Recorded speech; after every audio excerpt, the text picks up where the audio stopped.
let us return to our comfortable position of meditation.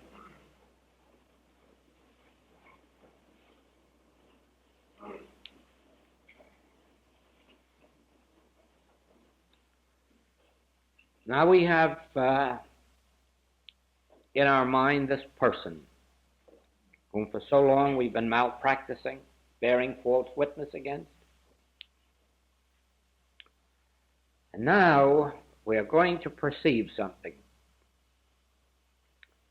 Out here somewhere is this person. Downtown at work, out shopping in the next room. But here where you are meditating is this mental image of that person.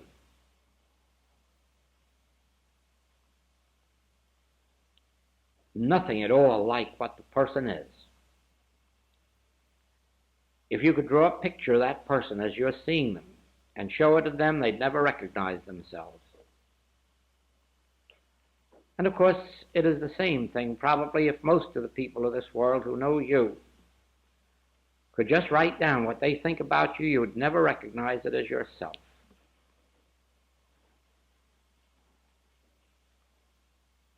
If they love you, it's a picture that's far too good, and you know it. And if they don't, it's a picture far too bad, and you know that too. But you're making the same mistake.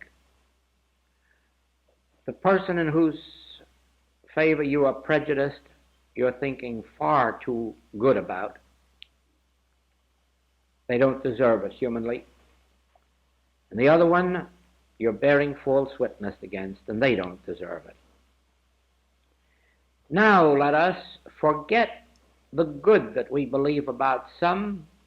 Let us forget the evil that we believe about others. And let us see what the spiritual truth is. Now you can't really know the truth about anyone without knowing their parentage, their ancestry, their environment. So we have to start out with that individual who's in your mind, and the first thing we discover is that we were mistaken about his parentage because God is his father. Then if there's any law of inheritance, this individual has inherited his qualities, his or her qualities, from God. Qualities which include life and love and truth, justice, mercy, equity, benevolence. These are the only qualities God can bestow upon his image and likeness. These are God's gifts to his own children, his own qualities, the breath of his own life. God is the Father. God is the creative principle of this individual. God constitutes this individual.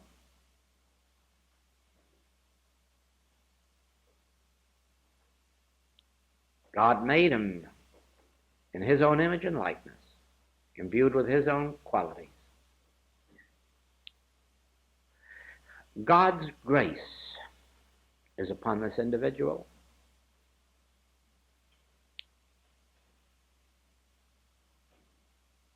He lives and moves and has his being in God's grace, in God's household of the family of God.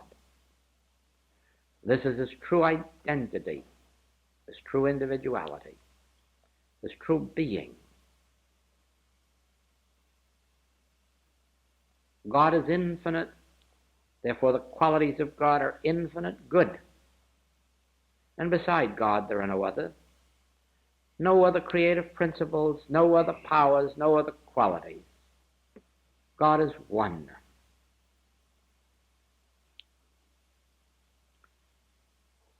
Now you will see that this truth about God and God's creation dissolves the human concept of this individual which you have entertained. Well, let us suppose that this individual is being troubled with some sin or some disease. And again you realize But God is the only law unto this individual. There can be no laws of disease operating. There's only the law of life. And life is eternal, immortal.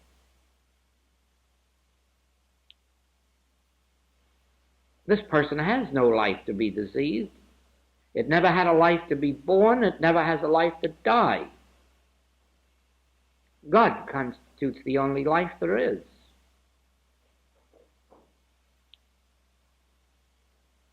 Just see now what horrible concepts we have been entertaining. Mental concepts. Created by mind, and we thought mind was God.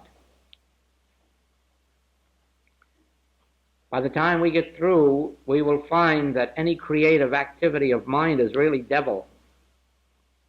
It produces its own image and likeness, nothingness, beliefs, concepts, appearances, mental images. That's all. Just like this individual in your mind, it never was that individual, it was a mental concept which you built in your mind. And you've disliked the concept that you yourself have created. Now that you know that this image in your mind is not truth, is not substance, is not reality, now you can begin to accept God as the creative principle of life. And you can begin to understand why you have been told not only to love God, but to love thy neighbor as thyself.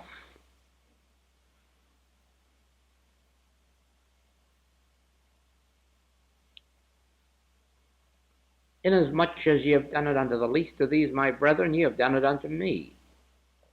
But now just remember that inasmuch as ye are now knowing the truth about this individual, you are knowing the truth about the Christ, for Christ is this individual. Your mind has played tricks. You've been entertaining concepts and believing in them. And now you can see them in your mind's eye as mental images, not as the thing itself. The one way to dissolve this mental image is to go back to the parentage of the individual. And then to understand that this individual lives and moves and has his being in the heart of God, and the soul of God, as the soul of God, as the life of God. This individual lives and moves and has his being in the household of God, of the family of God, heir of God, joint heir to all the heavenly riches.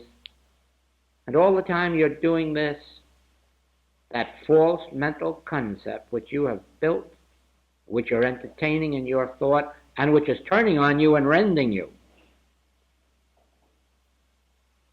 it's dissolving.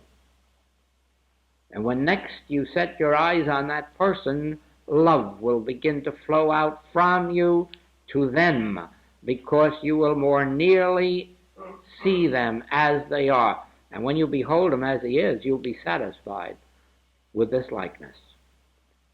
And so we turn from that person now to some condition.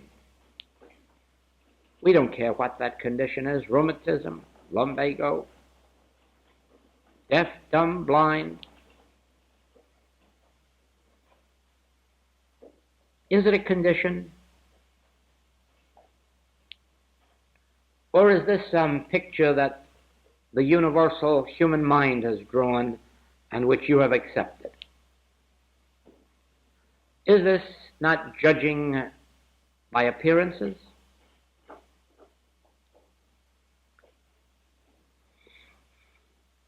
Is this not just believing what the eye sees? Certainly a form of materialistic living. You can't believe what the eye sees. It sees a horizon in the distance. It sees railroad tracks come together.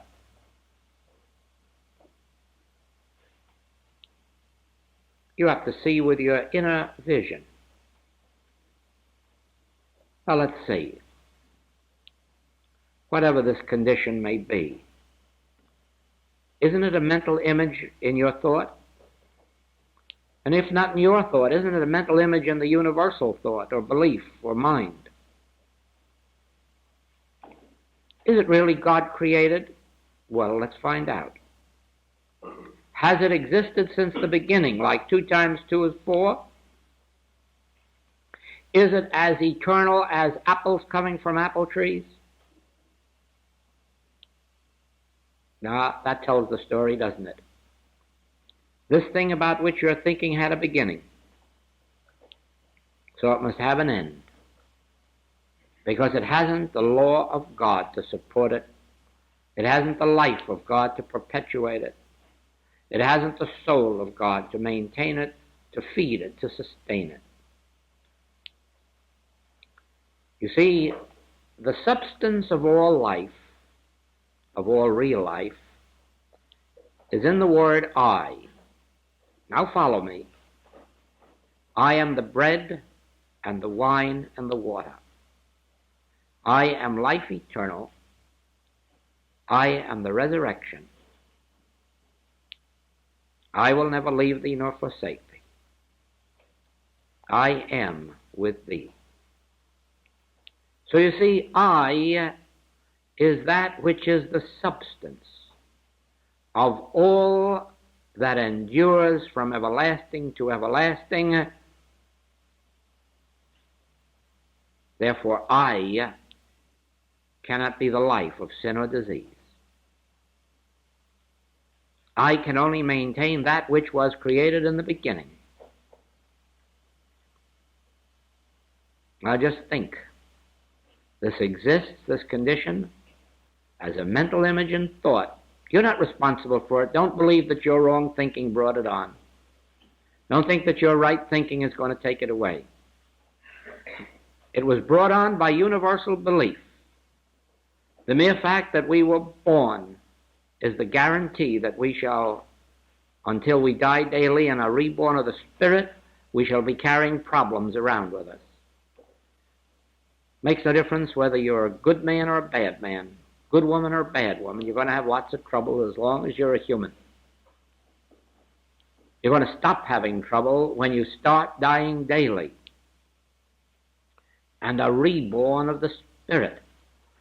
The way to be reborn of the Spirit is to have the Spirit of God dwelling in you so that you no longer judge by appearances, but you judge righteous judgment. Now, what do we think about this condition which we see is but a belief of this human sense, that which began with a belief of good and evil? Let's put that yardstick to it. Let's look this condition right in the face and say to it, you are neither good nor evil. You have no qualities of your own. You have no qualities of good or evil. You are sustained only by a universal belief in 2 powers, the power of good and the power of evil. God never made you. You were a liar from the beginning, a false image, a thought image, a nothingness.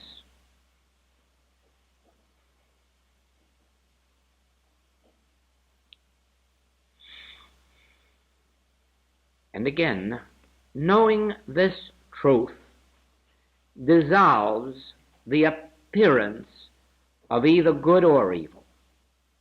Knowing this truth dissolves every mental image, whether good or bad, and brings to light the spiritual realization of true identity, of true being, of true law.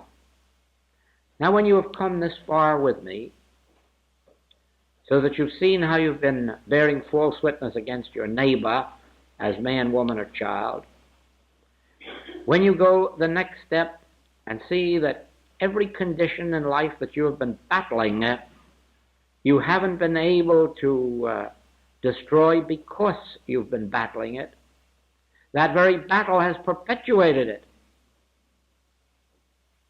You'll now take a step into the Sermon on the Mount. I'm leading you into a new dimension of life, the Sermon on the Mount.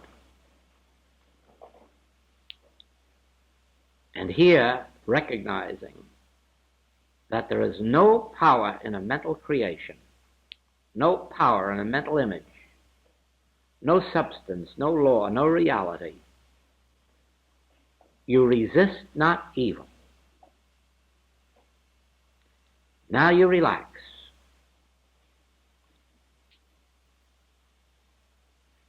Now you can say to this person, I know thee who thou art, the Son of God, the Christ. Oh, the Master says, the Son of Man, the man whose breath is in his nostrils. Man never taught you this. My Father within you revealed this to you. Yes, indeed, spiritual truth reveals to you that I am the Christ. Whether that I am calls itself Joel, Bill, Mary, husband, wife, father, mother, child. Spiritual vision reveals to you that I am Christ.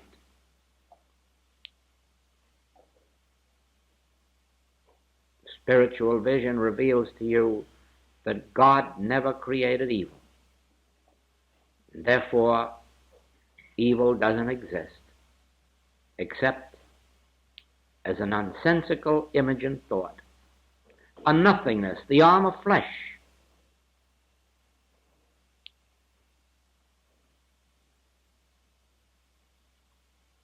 When you have seen this and you have carried your meditation to this point, you now have one further step to go.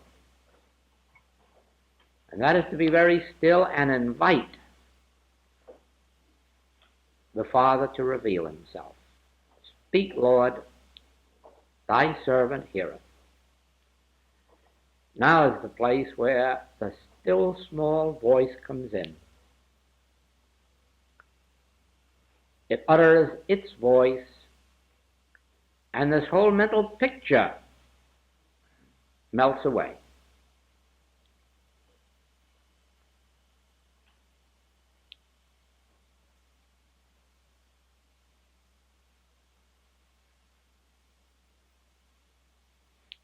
All right, rest a moment.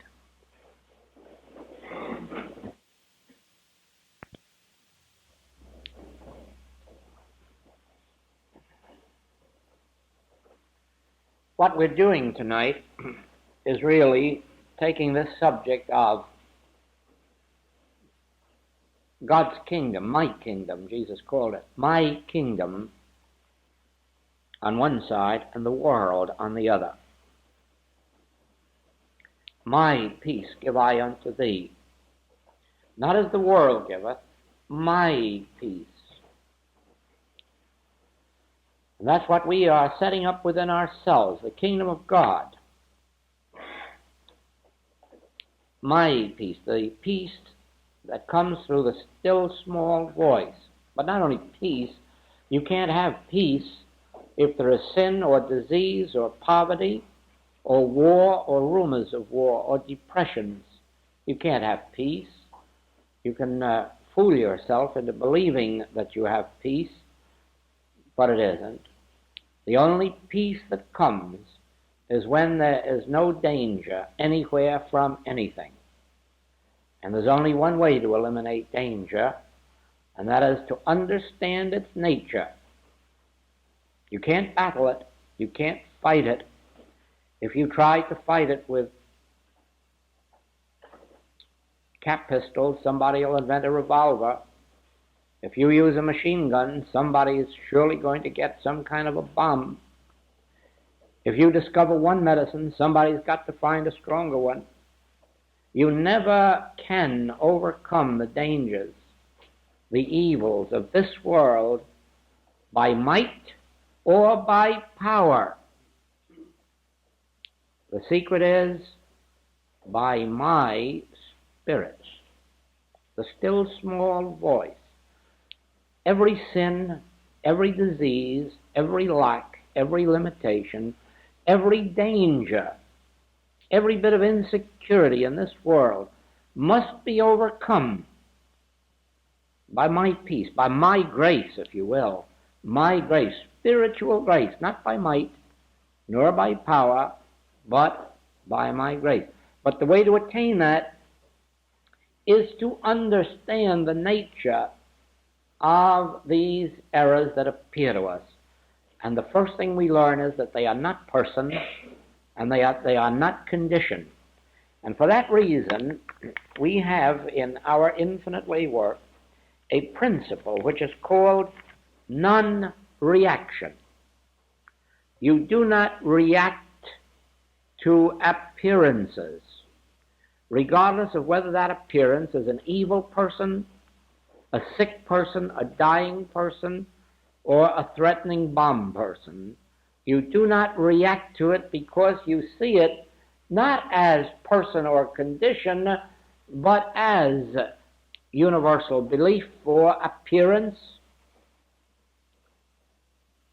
just as we have been doing tonight, having this person in our mind and coming to the realization that it wasn't a person we had in our mind, it was our own limited, finite concept of that person. And probably if we'd ever come to know the person aright, we would really find that they're the Christ of God, and we do. Now, it is in the same way. I ask students of the infinite way to embrace the entire world in their consciousness, so that their consciousness of truth can become the light of the world, the law unto the world, but they can only do it in this way. Don't embrace fear. Try to understand, first of all, that fear is atheism. All fear is atheism.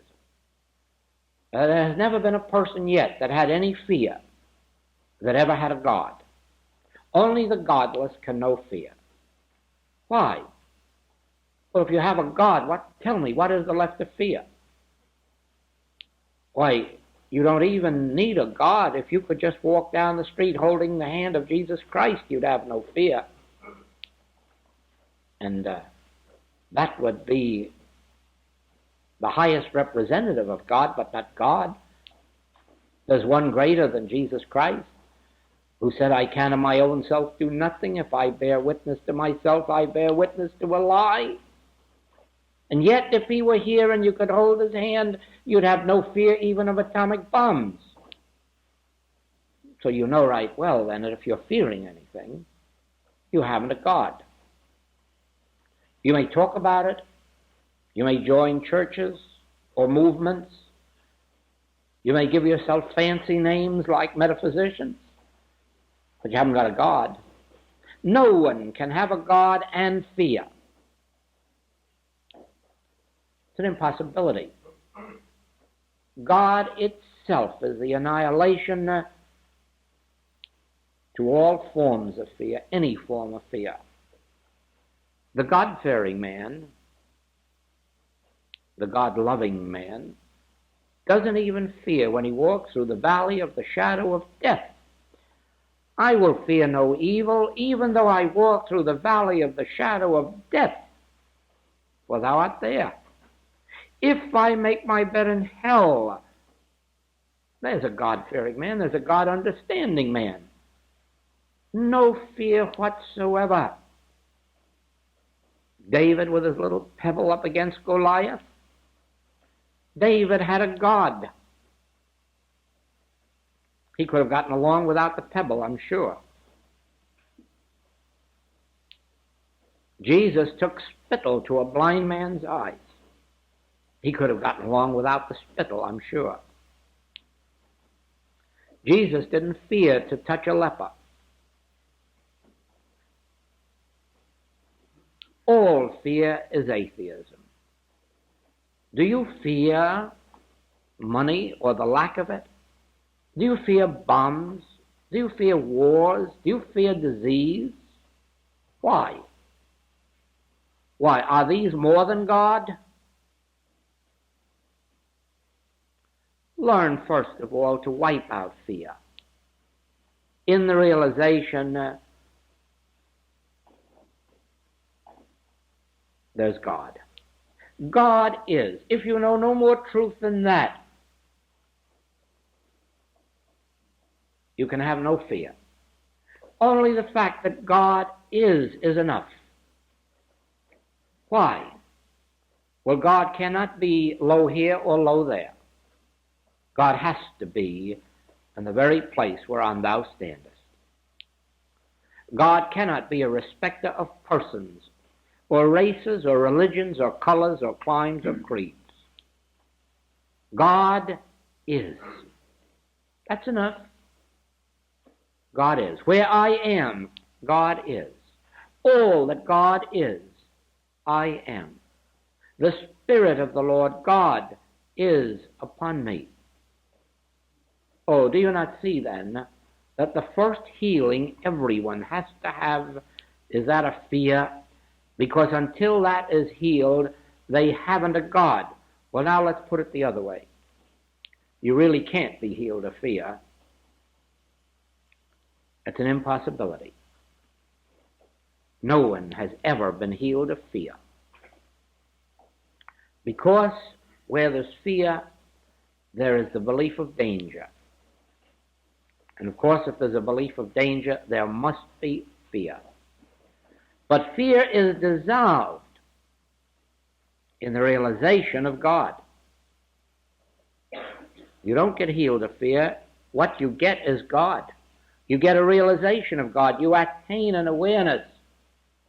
Then you find there's nothing to fear. And that's the only thing that makes fear go, is the realization that there is nothing to fear.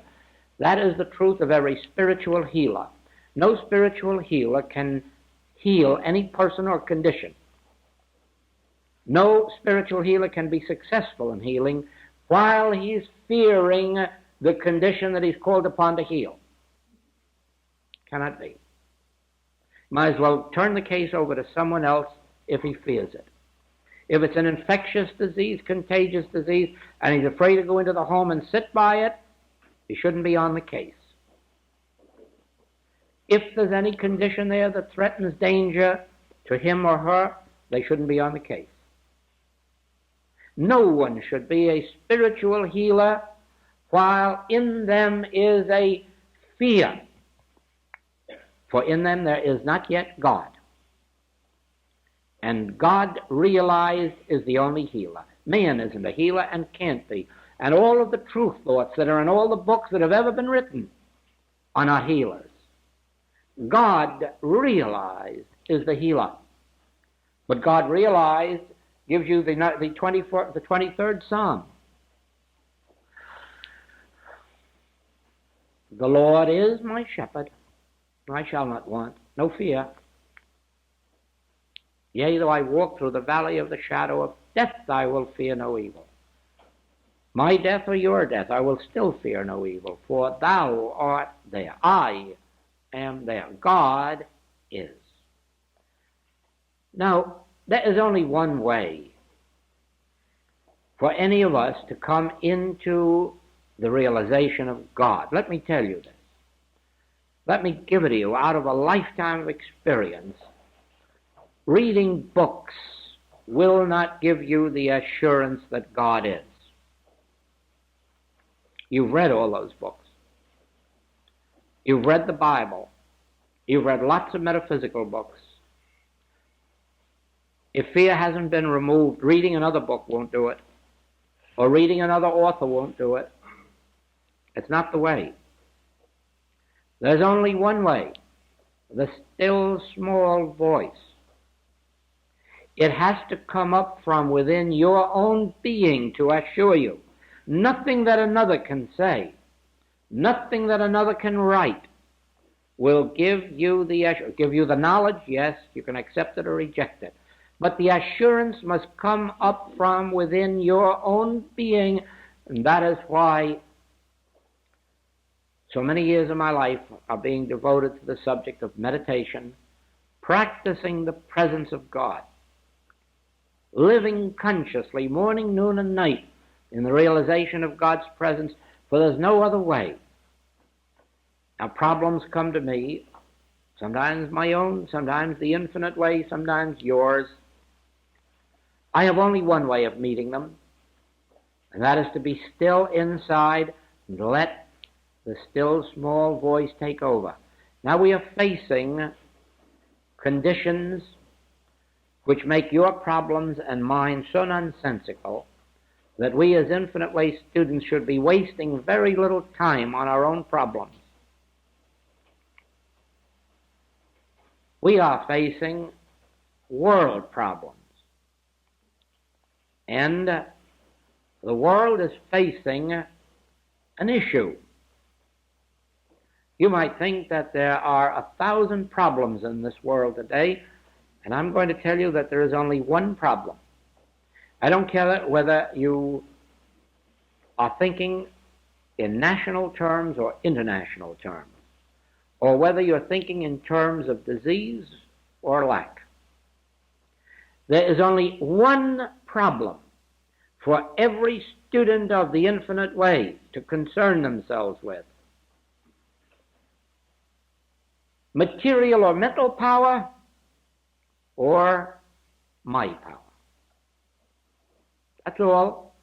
Whether you have a problem of a headache, or whether you are concerning yourself for this minute with the international problem of bombs, I ask you, what is the enemy?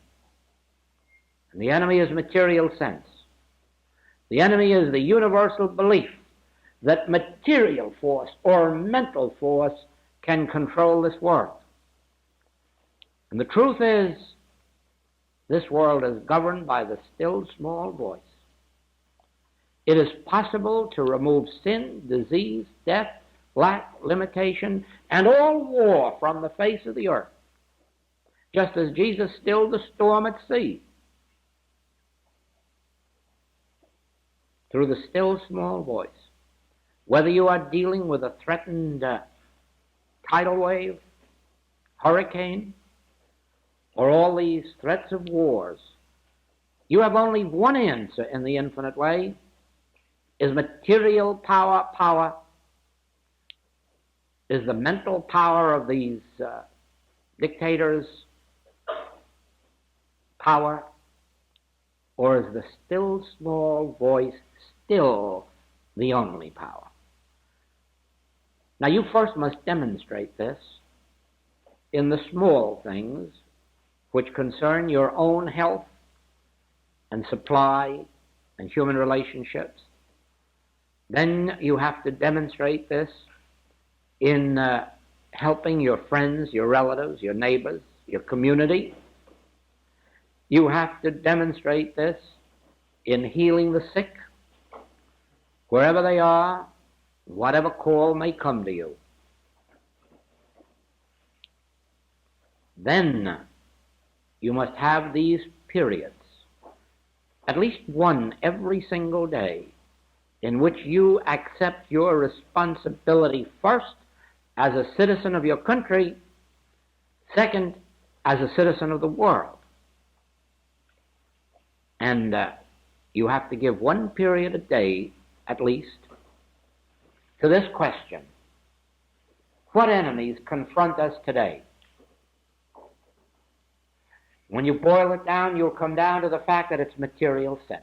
It's either a threatened epidemic of disease, it's a threatened condition of weather or climate, it's a threatened condition of mental powers, it's a threatened condition of bomb powers. But it's all the same. It's all material sense. It's all a belief of material powers and mental powers. And what is the antidote? The realization that there is only one power. One power, not two. Not the power of good over evil. Not the power of the immortal over the mortal. One power, and all that power is embraced in the still small voice that comes up from within me, closer than breathing, nearer than hands and feet. And if I can get still, and the still small voice can utter itself even in a deep breath, even if it's only a sense of peace, a sense of warmth, I know then that this earth is filled with the voice of God, and material sense is stilled. Perhaps you haven't quite realized this in your metaphysical studies. Perhaps you have handled specific things in your life, not realizing that whether you were physically, mentally, morally, or financially sick, you really only had one disease, and that was material sense. Sometimes material sense says you were healthy. And that was an error, because 2 days later you were sick. So material sense was all wrong when it said you were healthy. Now material sense says you're sick. That must be wrong, because you're going to get a healing, and the next day material sense is going to say you're well again. And that's all wrong, because next week something else comes up. The material sense says, do you see what I'm getting at? It's a merry-go-round. You keep going, going, going, but never getting any place. Because material sense is always testifying to the fact that you're sick or well, rich or poor, alive or dead, good or bad, moral or immoral. And all of this is material sense telling you, because the still small voice never says these things to you. The still small voice never says that you're good or bad, sick or well. The still small voice always uses the word I. And it said, I am all right. I am in the midst of you. I am the only power. I am the only reality. I will never leave you nor forsake you. Spiritual sense always goes back to I. My peace give I unto you. It doesn't say a word about good or bad. My peace give I. But if you want the good that the world can give you, oh, it can be good today. It can be very, very good. But that's no guarantee of tomorrow. So it is. Please let us remember, whether we are dealing on the personal level of your life and mine, whether we are dealing with your health, wealth, morals, relationships, you have only one thing to deal with, and that is personal sense or material sense. Everything is embraced in that term. And it's material sense saying you're well or you're sick. Material sense saying you're up or you're down. Now close your ears to material sense and go within and hear what the voice has to say.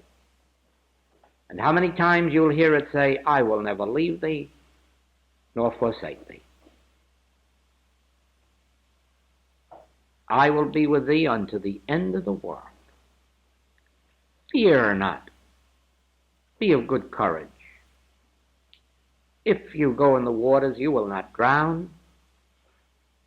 If you go through the flames, they will not kindle upon you. Do not fear these effects. Do not fear these concepts, these mental images. I am thy safety and thy security. The Spirit of the Lord God is upon me. I am ordained. I and thee, and thou and me. And we are one. Fear not, God is. That's enough to know. God is. Open my eyes. Open my ears. Illumine me. Teach me, instruct me in the way in which I must go. Who is my teacher? The still small voice within me. I need not consult man whose breath is in his nostril.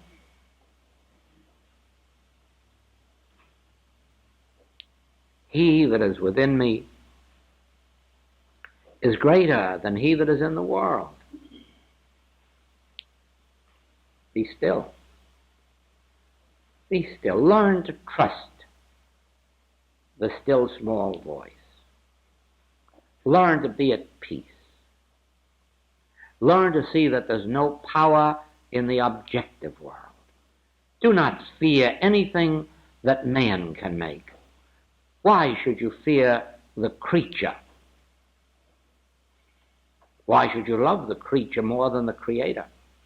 Why should you hate or fear or love anything in the objective world, in the world of sense? Why do you fear that which you can see, hear, taste, touch, or smell, when I in the midst of thee, the invisible, am mighty? Learn, students. Learn to see that anything that exists in your mind as an objective thing is not to be feared, not to be hated, not to be unduly loved. Love the Lord thy God with all thy heart, with all thy soul, with all thy mind, and then if you have any love left over, love thy neighbor as thyself. But don't fear an image in your mind, whether it's a person, a condition, or even those terrible bombs. Don't fear them. The still small voice in the midst of you is mightier than all of these. The still small voice in the midst of you is sufficient to tearing down all of these things. And we now are living in that age when it must be done. We have reached the zenith of material power, and that material power will either destroy the world or our spiritual realization will redeem the world. How? We don't have to invent some way to have bigger bombs, nor do we have to think up some way to make the Russians think the way we do. No. Men are failing at that every day of the week. Men failed in trying that in 1913, before World War I. They couldn't make each other feel or think the way they wanted each other to do. They failed that way in 1939. They're failing that way now. You can't make man think what you want. He's thinking from a different point of view. Don't try to win wars with the weapons of this world.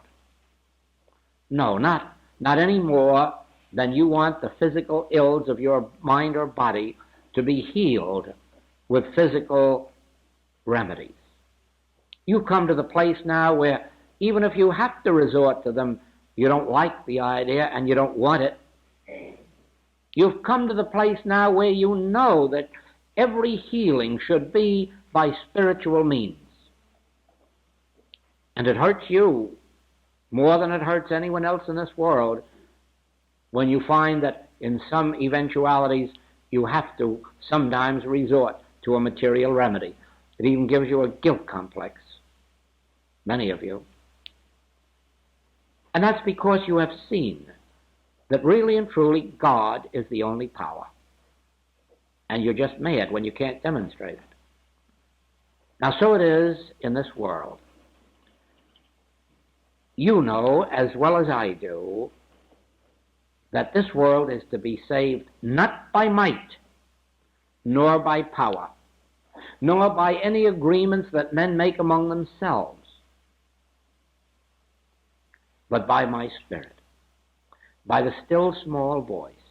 And the still small voice only operates through your consciousness, through the consciousness of the individual who opens themselves to it.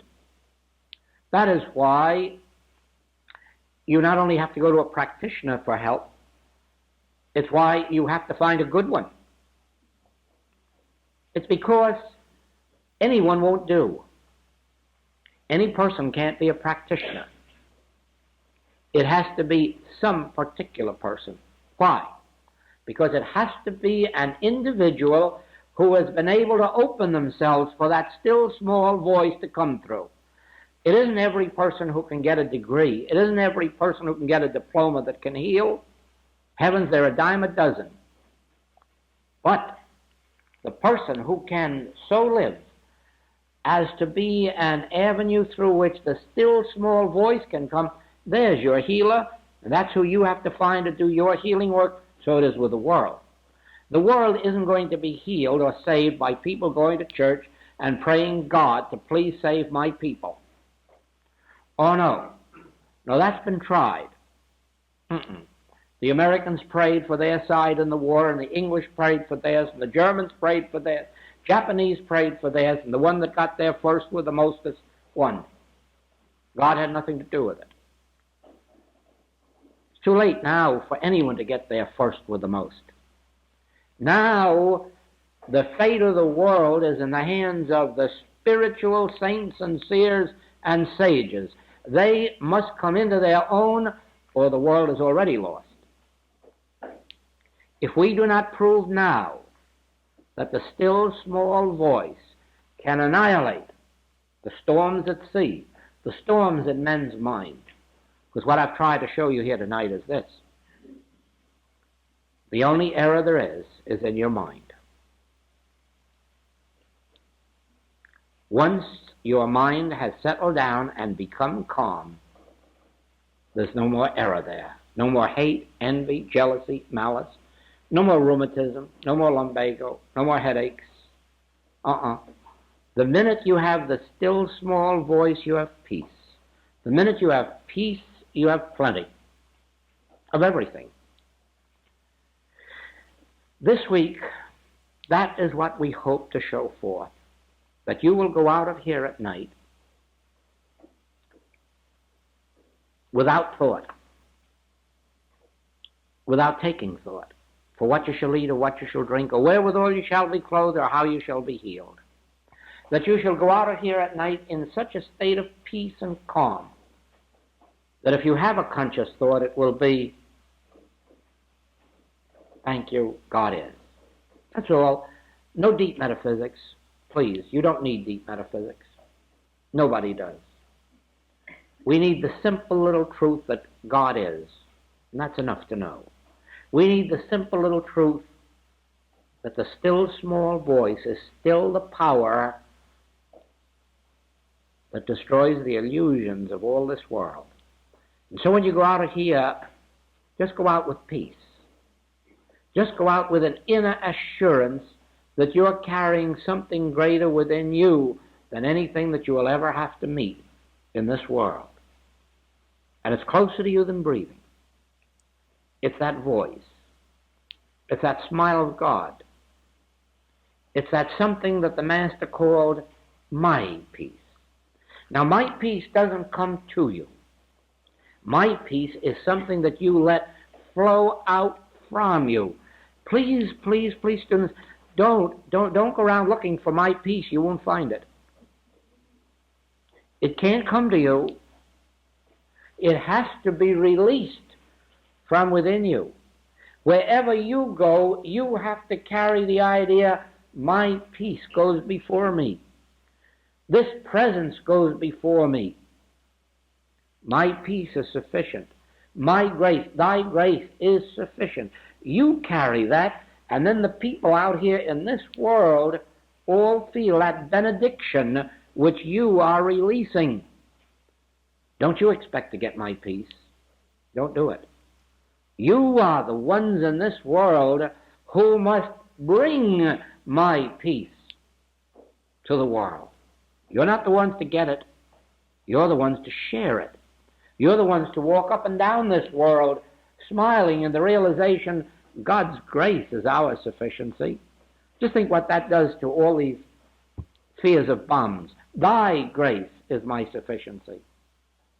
Think. Now you'll find that you are dispelling the fears of the men and women you meet. Everywhere you go, you are dispelling fear if you realize thy grace is our sufficiency. My peace I give to you. My peace, eternal peace, spiritual peace, heavenly peace, divine peace, eternal and immortal peace I give you. You are carrying it into the world. There's no supernatural being doing it. It's your being that's doing it. You are the instrument through which God's grace reaches this world. Without you, it's lost. Just as in the days of our Master, his world would have been lost but for his presence on earth. And when he left, the disciples had to carry the word. And without them, the word would not have been carried. And so it is today. This world needs today every individual who understands that God's grace is enough to save this world. Think what that means. Thank you until tomorrow evening, and please be here not later than 7:45, so that there can be at least 15 minutes of this piece before we start. Thank you.